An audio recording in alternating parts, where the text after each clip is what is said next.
মুভিটার মধ্যে প্রচুর টুইস্ট রয়েছে আর অবশ্যই অ্যাকশন তো থাকবেই। নিশ্চিত রূপে এক্সপ্লেনেশনটা তোমরা দেখো, তবে আমি জানাবো অ্যাকশনগুলো স্বাদ নেওয়ার জন্য মুভিটা মাস্ট ওয়াচ। সো চলো আর সময় নষ্ট একদমই না করে আজকের এক্সপ্লেনেশনটা শুরু করা যাক। মুভির শুরুতে আমরা দেখি একটা ছোট্ট মেয়ে যার নাম মাল্লি, সে একজন ব্রিটিশ মহিলার হাতে এঁকে দিচ্ছে আর তার সঙ্গে গানও শোনাচ্ছে। এরপরে সেখানে উপস্থিত হয় স্কট, যাকে তোমরা এই মুভির প্রধান ভিলেন বলতে পারো। তো ব্রিটিশ মহিলাটি স্কটের কাছে আর্জি জানায় মাল্লিকে তার সঙ্গে নিয়ে যাওয়ার জন্য। তো স্কট কিছু মুদ্রার বিনিময়ে মাল্লিকে সেখান থেকে নিয়ে যেতে শুরু করে। এই দেখে মাল্লির মা ভীষণই কাঁদে আর তার মেয়েকে নিয়ে যেতে বাধা দেয়। তখন এক ইংরেজ সৈন্য মাল্লির মাকে গুলি করে মারতে গেলে স্কট বলে, থামো, তোমরা কি জানো একটা গুলির মূল্য কত?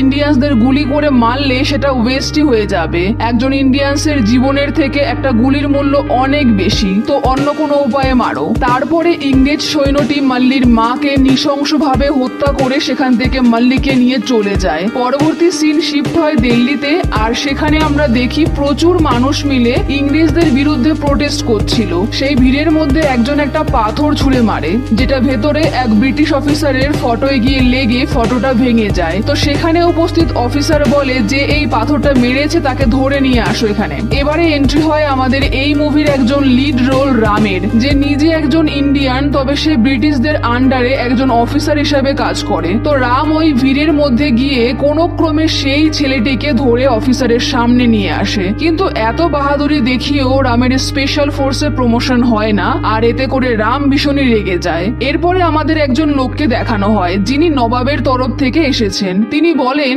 কিছুদিন আগে স্কট যে বাচ্চা মেয়েটিকে এখানে নিয়ে এসেছিলেন তাকে যেন তার জায়গায় ফিরিয়ে দেওয়া হয়, কারণ তিনি যেখান থেকে সেই বাচ্চা মেয়েটিকে এনেছিলেন সেই গোষ্ঠীটাকে গন্ড বলা হয়, আর এই গোষ্ঠী একসঙ্গে থাকতে পছন্দ করে। যদি এদের থেকে একজনও কোনোভাবে হারিয়ে যায় তাহলে তাকে এরা পাগলের মতন খুঁজে বার করেই ছাড়ে। তো তার জন্য এদের একজন রক্ষকও হয়। এখন যে এদের রক্ষক বা হেড সে হলো ভীম, আর আমরা জানতে পেরেছি সে দিল্লিতে এসে গেছে। এই শুনে ব্রিটিশদের হালকা ভয়ও লাগে, তবে তারা মাল্লিকে ছাড়ে না। পরবর্তী একটা জঙ্গলের সিন দেখানো হয়, যেখানে আমাদের এই মুভির আর এক লিড রোল যে গন্ড গোষ্ঠীর রক্ষক মানে ভীমকে দেখানো হয়। ভীম নিজেকে চারা বানিয়ে অনেক কৌশলের মাধ্যমে একটা বাঘ শিকার করে, আর এই পুরো সিনটা জাস্ট অসাম ছিল। তো ভীম বাঘটাকে শিকার করার পরে বলে, মাফ করে দিও ভাই, আমি তোমাকে নিজের স্বার্থের জন্য শিকার করলাম। কিন্তু ভীম বাঘটাকে মারে না। কেন এই শিকারটা করা হলো সেটা আমরা মুভিতে পরে জানতে পারবো। ভীম দিল্লিতে একটা মুসলিম ফ্যামিলির সঙ্গে আখতার নামে থাকছিল। ভীম এত পাওয়ারফুল হওয়া সত্ত্বেও ব্রিটিশরা তার উপরে মারধর করলেও সে চুপচাপ সহ্য করছিল। প্রথম কারণ তো সে কাউকে তার পরিচয় জানাতে চায়নি, আর দ্বিতীয় তার জন্য সেই মুসলিম ফ্যামিলিতে কোনো বিপদ আসুক ভীম মোটেও সেটা চাইতো না। নেক্সট ব্রিটিশদের একটা মিটিং দেখানো হয়, যেখানে তারা বলেন একজন শিকারী দিল্লিতে এসেছে যার কোনো ছবি বা কোনো ক্লু নেই, কিন্তু তাকে ধরে এখানে আনতে হবে। তো অফিসারদের মধ্যে কেউই তেমন একটা সাহস পায় না তারা কিভাবে শিকারী মানে ভীমকে ধরবে কোনো ক্লু ছাড়াই। তখন সেখানে অ্যানাউন্স করা হয় যে এই শিকারীকে ধরে জীবিত আনতে পারবে তাকে স্পেশাল অফিসার বানিয়ে দেওয়া হবে। এই শুনে রাম ভীমকে ধরার কাজে লেগে পড়ে, কারণ রামের প্রয়োজন ছিল স্পেশাল অফিসারের পদ। কেন এই প্রয়োজন সেটা আমরা মুভিতে পরে জানতে পারবো। অন্যদিকে ভীম পৌঁছে যায় একটা প্যালেসের সামনে, যেই প্যালেসের মধ্যে মাল্লিকে আটকে রাখা হয়েছে। সেখানে এক ব্রিটিশ সৈন্য ইন্ডিয়ানসদের ওপরে অনেক অত্যাচার করছিল, আর ঠিক তখনই একটা মেয়ে যে নিজেও একজন ব্রিটিশ ছিল তিনি ইন্ডিয়ান লোকটিকে বাঁচায়। আর এই দেখে ভীম ভাবে এই ব্রিটিশ মেয়েটি সবার মতন না, একটু আলাদা, ওনার মধ্যে এখনো দয়া নামক ফিলিংসটা আছে। তো ভীম ভেবে নেয় প্যালেসের মধ্যে ঢুকতে হলে ইনিই আমাদের সাহায্য করতে পারেন। এদিকে রাম রক্ষক মানে ভীমকে খুঁজে বার করার জন্য কিছু প্রোটেস্টারদের মধ্যে যোগ দেয়। সে একটা ভাষণে ব্রিটিশদের বিপক্ষে বলে এত উল্টো পথে না হেঁটে সোজা ব্রিটিশ গভর্নর মানে স্কটকে মেরে ফেললেই তো হয়। এই শুনে গণ গোষ্ঠীর একজন সেখানে উপস্থিত ছিল যার নাম লাচ্ছু। সে রামকে বলে আমি আর আমার ভাইও স্কটকে মারার জন্য এখানে এসেছি, আপনি কি আমাদের সাহায্য করবেন? রাম বলে তোমার ভাই কোথায়? তো লাচ্ছু এখানে ভাই বলতে ভীমের কাছে রামকে নিয়ে যেতে শুরু করে। মাঝপথে পুলিশ তাদেরকে আটকায়। তখন রাম পুলিশকে লুকিয়ে তার অফিসার আইডি দেখালে ছেড়ে দেয়, কিন্তু পুলিশটি ভুল করে রামকে স্যালুট করলে লাচ্ছু বুঝতে পেরে যায় রাম একজন পুলিশ অফিসার। তো লাচ্ছু সেখান থেকে পালিয়ে যায়। রাম লাচ্ছুকে ধরতে ধরতে একটা ব্রিজের উপরে চলে আসে। ঠিক তখনই সেখানে একটা রেলগাড়ি যাওয়ার সময় তেলের ট্যাঙ্ক লিক হয়ে যাওয়াতে চারিদিকে আগুন ছড়িয়ে পড়ে। নদীতে এত আগুনের মধ্যে একটা বাচ্চা নিচে ফেসে যায়। এখানে আমরা দেখি নদীর অন্য পারে ভীমও ছিল আর ওপরে ব্রিজে রাম ছিল। তো রাম আর ভীম একে অপরকে না চিনলেও তারা একসঙ্গে মিলে অনেক কৌশলের মাধ্যমে বাচ্চাটাকে উদ্ধার করে নেয়। এখানেই প্রথমবার রাম আর ভীমের মধ্যে আলাপ হয়। ভীম যেহেতু একজন মুসলিমের বেশে এখানে রয়েছে তাই সে নিজের নাম বলে আখতার, আর তেমনি ভাবে রামও নিজের পরিচয় দেয়, তবে সে যে একজন অফিসার সেটা সে ভীমকে জানায় না। এরপরে রাম আর ভীমের মধ্যে ভীষণই ভালো একটা বন্ধুত্ব হয়ে যায়। তাদের বন্ধুত্ব এতটাই গাঢ় হয় যে দুজন একে অপরকে ভাইয়ের মতন ভাবে। এদিকে রাম লাচ্ছুর স্কেচিং বানিয়ে তাকে খুঁজতে শুরু করে, আর অন্যদিকে ভীম সেই ব্রিটিশ মেয়েটিকে আবারও দেখতে পায়। কিন্তু ভীম যেহেতু ইংলিশ বুঝতো না, তো রাম বলে তোমার কি মেয়েটিকে ভালো লাগে, কথা বলতে চাও? ভীম বলে কথা তো বলতে চাই। রাম এখানে ভীমকে হেল্প করে। ভীম এরপরে জানতে পারে ব্রিটিশ মেয়েটির নাম জেনি। জেনি মার্কেট থেকে কিছু জিনিস কেনে, তারপরে সে ভীমকে তাদের প্যালেসে একটা পার্টিতে ইনভাইট করে। তো ভীম আর রাম স্যুট বুট পরে পার্টিতে যায়, আর এখানে পার্টিতে একটা ডান্সও হয়। যেই ডান্সটা দেখে পার্সোনালি আমি বলবো জুনিয়র এনটিআর আর রামচরণের এনার্জি একদম হাই লেভেলের ছিল।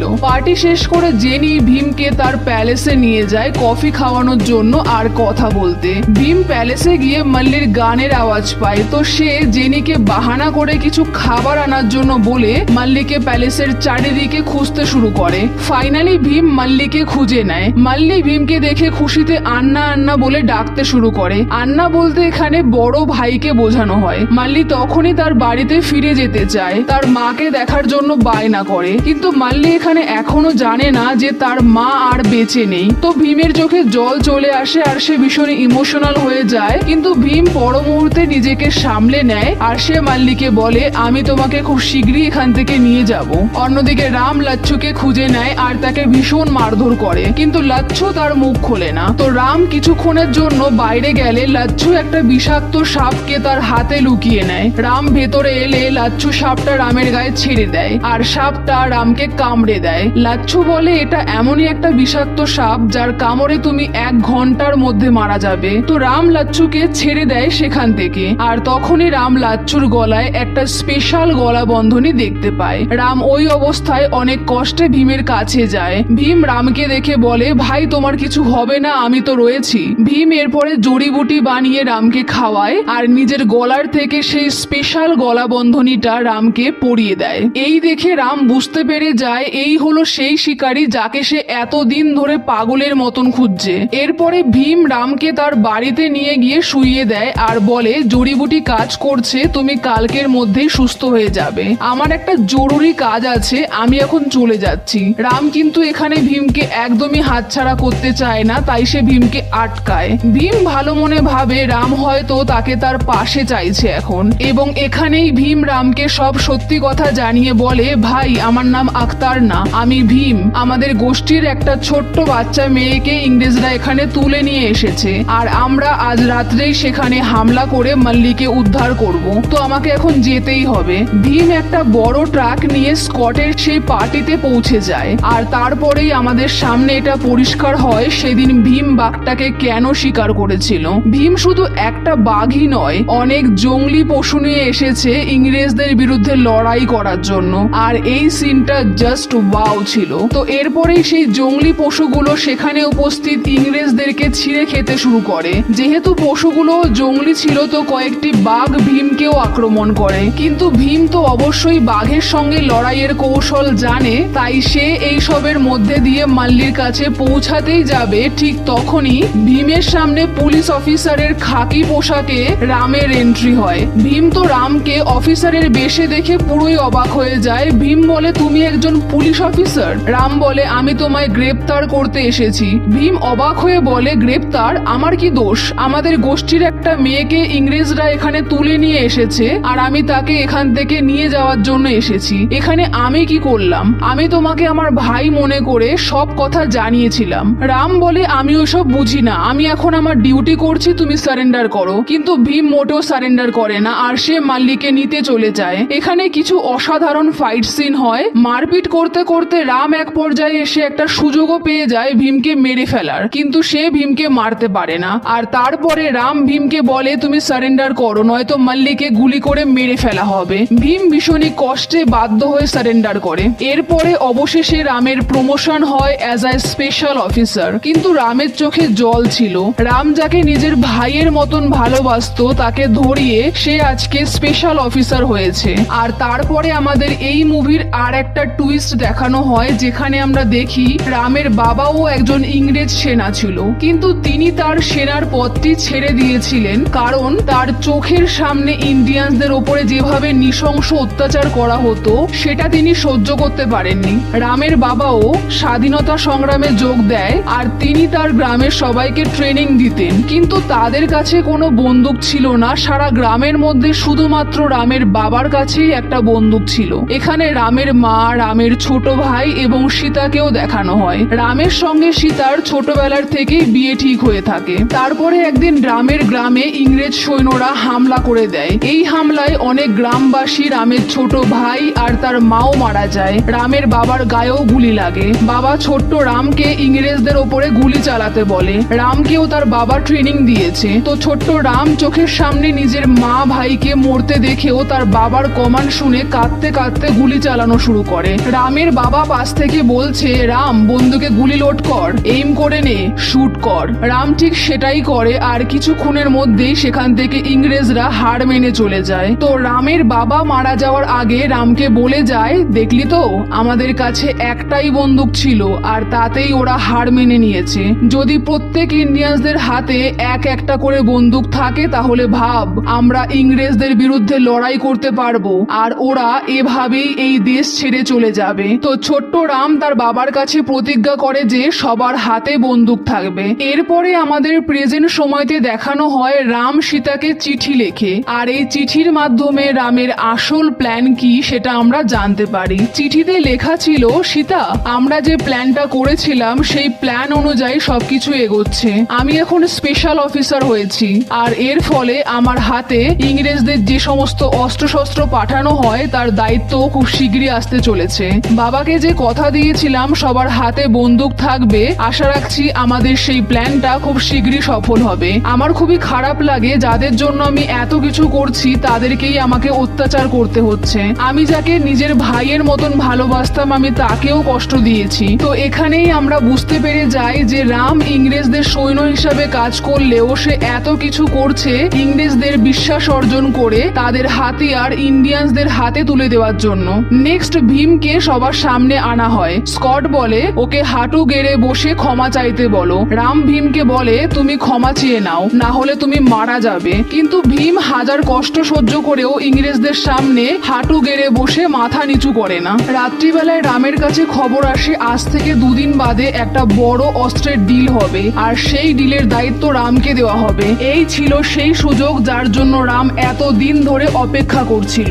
রামের মনে পড়ে দুদিন বাদে ভীমেরও তো জেলে ফাঁসি দেওয়ার কথা বলা হয়েছে। তো রাম ভীমকে তার ভাইয়ের মতন ভালোবাসে আর তাই সে পরের দিন ভীমকে বাঁচানোর জন্য গভর্নরের কাছে গিয়ে বলে ভীম যেই মেয়েটির জন্য এখানে এসেছিল ওকে তার সামনেই ফাঁসি দেওয়া হোক। গভর্নর মেনে যায়। তখন রাম আরো বলে ভীমকে জেলের মধ্যে ফাঁসি না দিয়ে যমুনা নদীর তীরে বাইরে ফাঁসি দেওয়া হোক। গভর্নর রাজি হয়ে যায়। ফাঁসির দিনে রামের সৈনিক কাকা ভীমের হাতে একটা ব্লেড পৌঁছে দেয় যাতে করে ভীম হাতের দড়িটা কেটে পালাতে পারে। ওদিকে রাম প্ল্যান করেছিল গভর্নরের গাড়িতে গাছ ফেলে তাকে মেরে ফেলবে, কিন্তু গভর্নর টের পেয়ে যায় আর তিনি উল্টে রামের দিকে বন্দুক তাক করে গুলি করে, কিন্তু রামের গায়ে না লেগে গুলিটা রামের গাড়ির চাকাতে গিয়ে লাগে। এর ফলে রাম গাড়ি থেকে ছিটকে একটা গাছের গায়ে গিয়ে ধাক্কা খায়। গাছের একটা ছুচালো কাঠ রামের পিঠে কিছুটা ঢুকে যায়। অন্যদিকে ভীম ব্লেড দিয়ে হাতের দড়িটাকে কেটে মাল্লিকে নিয়ে সেখান থেকে চলে যায়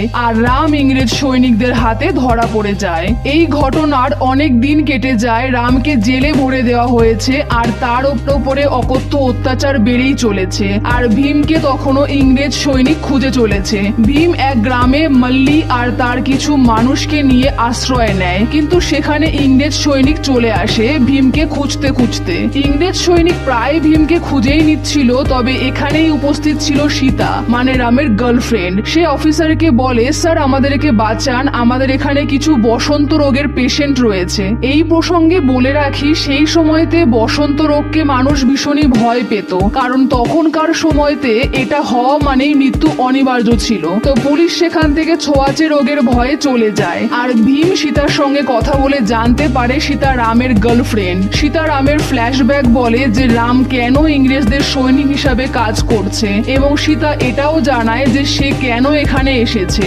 কারণ দুদিন বাদে রামকে ফাঁসি দেওয়া হবে। আর তার ফাঁসির কারণ হলো রাম তার বন্ধুকে পালিয়ে যেতে সাহায্য করেছে। ভীম এই কথা শুনে প্রচন্ড আফসোস করে, আর সে বলে, আমি তো এখানে এসেছিলাম মাল্লিকে নিয়ে যাওয়ার জন্য, আর রাম সে এখানে এসেছিল এই মাটির জন্য, এই হাজার হাজার মানুষগুলোর জন্য। ভীম সীতাকে প্রমিস করে বলে, আমি রামকে এখানে ফিরিয়ে আনবো, আমি ওকে মরতে দেব না। ভীম বেরিয়ে পড়ে রামকে উদ্ধার করতে।